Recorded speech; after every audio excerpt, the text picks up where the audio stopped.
Donc la parole à la salle. Si vous avez des questions, vous avez des petites notes pour rédiger vos questions. Oui. Je crois qu'il n'y a pas de...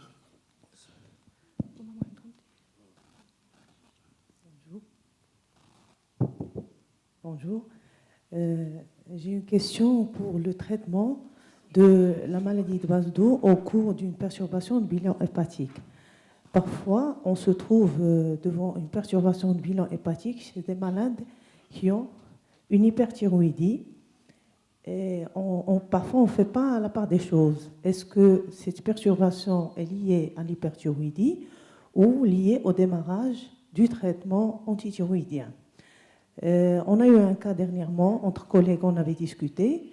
Il y avait une patiente qui avait une perturbation à peu près du côté GPT à peu près 3 ou 4 fois la normale, avec un bilan thyroïdien très perturbé, avec une T4 qui était à 60. On avait discuté entre nous de ne pas donner le traitement antithyroïdien et de passer à un traitement radical. Parfois, c'est une urgence. Et dans ce cas, on est bloqué par le radio-isotopiste qui nous dit « cette patiente n'est pas préparée ».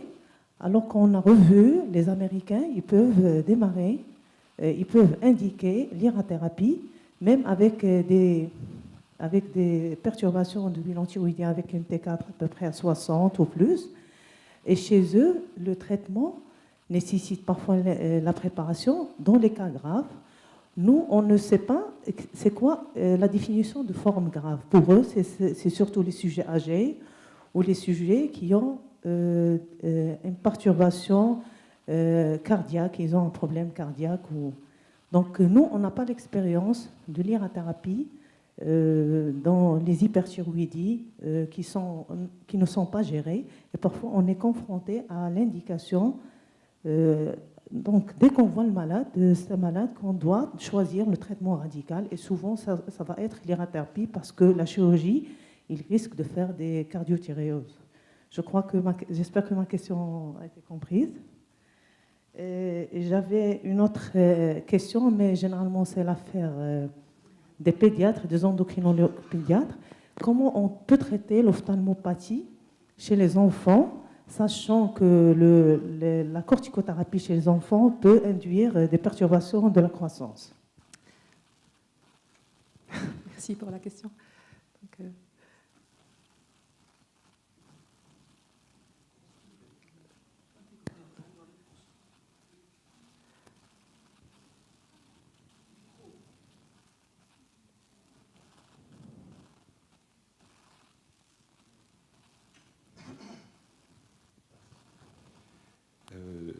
Merci de cette question. Alors, pour ce qui est du bilan hépatique, c'était bilan hépatique perturbé avant le début du traitement ou pendant le traitement? D'accord. Donc, vous découvrez en cours de traitement. Parce qu'effectivement, il y a à peu près 30% des patients avec hyperthyroïdie ont un bilan hépatique perturbé jusqu'à 3-4 fois les transaminases. Ça a été regardé par les Japonais qui ont fait des bilans systématiques. Et globalement, ça s'améliore avec le traitement. Le seul souci, c'est que c'est pas très simple d'introduire un traitement potentiellement hépatotoxique chez quelqu'un qui a déjà une atteinte hépatique. Vous pouvez essayer de contrôler l'hyperthyroïdie. En urgence, on peut utiliser le lithium, par exemple, qui peut freiner un petit peu la sécrétion, pas la synthèse, mais la sécrétion. Vous pouvez utiliser les corticoïdes également pour essayer d'abaisser un petit peu. Et c'est vrai que moi, avec une T4 à 60, moi-même, quand je dis oui, on peut faire du radioïode, je ne suis pas très à l'aise. Et j'ai plutôt tendance à pousser à la chirurgie en réalité. Au besoin, en faisant des échanges plasmatiques juste avant, si on a peur du taux d'hormones thyroïdiennes. Il se trouve que nous, nos anesthésistes, maintenant, à partir du moment où on leur dit, écoute, on n'a pas de solution, il faut faire, ils acceptent de faire, même avec des taux de T4 très élevés, comme on voit dans les hyperthyroïdies sous amiodarone, par exemple. On peut avoir des T4 à 80, 100 et même indosables. Et donc, on opère les gens. Le tout, c'est de ne pas rater le bon moment où il serait trop tard pour les opérer. Moi, j'avoue, je privilégierais plutôt la chirurgie à l'heure radioactive pour le côté, ok, c'est un peu dangereux, mais l'iode aussi, et au moins, on est sûr que si ça passe, c'est fini. L'iode radioactif, on n'est pas sûr d'y arriver du premier coup, surtout si on a une hyperthyroïdie extrêmement sévère. Donc ça peut être une des pistes. Et oui, on peut freiner la sécrétion par le lithium, pas très facile à utiliser chez un patient qui éventuellement a des problèmes cardiaques, les corticoïdes. Il a été aussi proposé d'utiliser la cholestéramine, c'est-à-dire le questran, pour séquestrer les hormones thyroïdiennes dans le tube digestif. Ça a été rapporté comme étant très efficace. Bof. Mais enfin, voilà, ces trois petits moyens peuvent aider éventuellement à baisser d'un demi-cran le taux d'hormones thyroïdiennes et à aller à la chirurgie ou au radioïode, si on préfère le radioïode, de façon un peu plus sereine. Et puis après, vous pouvez avoir, mais sans préparation pour les antithyroïdiens, la dose massive d'iode avec l'effet Volchenkov, mais ça va durer quelques jours. Et là encore, c'est pas très satisfaisant d'administrer une forte dose d'iode à quelqu'un qui est déjà en pleine hyperthyroïdie, même si on sait que d'un point de vue physiopathologique, ça peut fonctionner. Pas très confortable. Pour la pédiatrie, puis après, pour la pédiatrie, l'orbitopathie en pédiatrie, c'est quand même extrêmement rare. Et donc, sauf à ce que vous ayez une orbitopathie vraiment sévère, la plupart du temps, c'est traitement de la maladie de base d'eau, calmer le jeu, et puis les petits moyens pour les lampes artificielles et ces choses-là, quoi. Puis on espère que c'est un enfant qui fume pas et donc arrête du tabac. Mais Merci, professeur Rodien. Donc, il y a un petit complément concernant le traitement dans ces situations. On a eu recours à un certain moment, dans des situations pareilles, à la préparation médicale rapide. Je ne sais pas si vous avez entendu, d'ailleurs il a été cité par M. Rodien, c'est l'effet Volchenkov. Mais on associait Lugol, corticothérapie, bêta-bloqueur à forte dose pendant 10 jours. Et le 11e jour, la patiente doit être sur la table opératoire. Sinon, le 12e jour, c'est l'hyperthyroïdie et c'est la catastrophe. C'est l'enfer. Je suis tout à fait d'accord. Je suis tout à fait de votre avis. À 60 de T4, la chirurgie ici est le choix de référence. Et peut-être la perturbation du bilan hépatique, on en voit régulièrement avant le traitement, mais quand elle est minime, 2 fois, 3 fois la normale, on ne la prend pas en considération, on donne les ATS. Au-delà, il faut mesurer le risque-bénéfice. Voilà. Merci. Merci. Donc, professeur Rodien, j'ai 2 questions pour vous.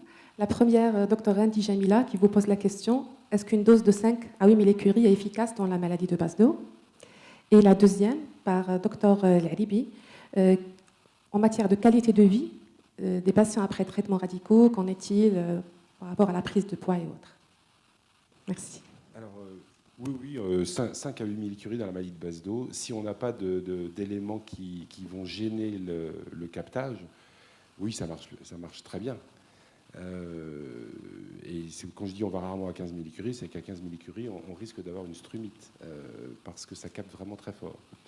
Effectivement, quand on a eu un traitement antithyroïdien prolongé, on peut avoir non pas un défaut de captage, mais un défaut d'organification, c'est-à-dire que ça capte bien, mais ça ne va pas être intégré dans l'hormonosynthèse. Et la maladie de base d'eau, c'est une situation complexe où à la fois ça capte beaucoup, ça tourne très vite, le temps de résidence dans la thyroïde est de courte durée, et quand on met des antithyroïdiens, ça capte encore beaucoup, et le temps de résidence va être un petit peu allongé. Et on est dans une espèce de situation où on dit que l'efficacité avec les antithyroïdiens va être un peu moins bonne, mais que paradoxalement, on aura plus d'hypothyroïdie à long terme s'il y avait des antithyroïdiens. Donc oui, ça marche. Et la deuxième question, c'est qualité de vie. Alors effectivement, je ne l'ai pas abordé. Il y a eu des études qui ont été faites par les Suédois qui disent que globalement, qu'on fasse un traitement médical prolongé, qu'on fasse une chirurgie assez rapide, ou qu'on fasse du radioïode assez rapide, même qualité de vie 10 ans ou 20 ans après, c'est-à-dire mauvaise qualité de vie. C'est-à-dire que la maladie de base d'eau en soi est un facteur de mauvaise qualité de vie. Alors est-ce que c'est des gens qui avaient déjà une mauvaise qualité de vie avant, et puis par définition on les voit quand ils sont malades, donc on ne sait pas comment ils étaient avant, mais il y a quelque chose qui est de l'ordre du je ne suis plus comme avant, et ça n'est plus comme avant, quelle que soit la thérapeutique qu'on a mise en œuvre. Merci pour vos réponses. J'ai une 3e question pour vous ou pour le professeur Al-Qiyaq. Combien de temps peut durer un traitement par carbimazole au cas où on veut l'administrer au long cours? À quelle dose et combien de temps? Combien de temps, je ne sais pas. Ça peut durer longtemps, le plus longtemps possible. Ça peut aller au-delà de 5 ans, même à 10 ans. Les doses, des fois, on donne des doses faibles, de 5 à 10 mg, mais je pense que la dose de 5 à 10 mg, c'est un avis personnel, n'est pas du tout efficace, n'est pas thérapeutique. Et moi, je rejoins la dose minimale de la grossesse qui est de 20 mg de carbimazole. Bon, mais ce choix thérapeutique au long cours va être peut-être les prochaines recommandations, les futures, jusqu'à l'inactivation des antirécepteurs TSH, qui ne garantissent pas la guérison. Mais leur positivité, comme a été dit qu'il n'y a pas eu guérison. Parce que vous allez voir que des fois, on négative les antirécepteurs, on crie victoire, et 6 mois plus tard, le patient récidive. Deuxième cure, c'est vrai, on a plus de rémissions, mais nous avons encore des récidives. Et quand on veut faire un traitement radical après négativation des antirécepteurs TSH, et qu'on choisit l'irathérapie ou la chirurgie, nous avons des surprises d'ophtalmopathie qui apparaissent juste 2, 3, 4 semaines après l'irathérapie, et avec des antirécepteurs TSH qui étaient à moins de 1,7 qui rebondissent vers 40. Et là, vraiment, la prise en charge de la maladie de Basedow reste très complexe. Donc, le long cours médical va peut-être l'emporter. Et c'était un choix aussi des Japonais. À un certain moment, c'était les seuls qui criaient long cours. Depuis les années 90, peut-être, début 2000. Personne n'allait dans ce sens. Maintenant, je crois que les Européens les suivent. Les Américains restent sur l'irathérapie, mais si on prend dans les hyperthyroïdies, on ne prend que la maladie de Basedow, et qu'on veut faire des guidelines universelles, je crois que les Européennes et les Japonaises sont les mieux à suivre aujourd'hui. Merci. Alors, encore deux petites questions. Alors, en cas d'ophtalmopathie, en préparation à Micro.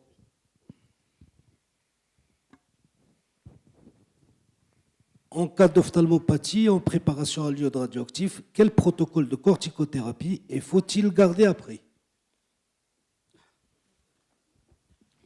Alors, la préparation, la première chose en termes de corticothérapie, c'est que ça commence le jour de l'irathérapie, c'est pas avant. Ça ne sert à rien de commencer 8 jours avant ou 15 jours avant. Il a été proposé 0,5 mg kilo jour avec des doses qui décroissent chaque semaine. Alors, au départ, il avait été dit sur 3 mois. En réalité, c'est 3-4 semaines de décroissance de corticothérapie pour vraiment avoir une protection sur les premières semaines de libération. Et on peut décroître assez rapidement. Mais c'est effectivement 0,5 mg. Il y a eu, je crois, une étude essayant de voir si on pouvait faire 0,25 ou 0,30 mg jour.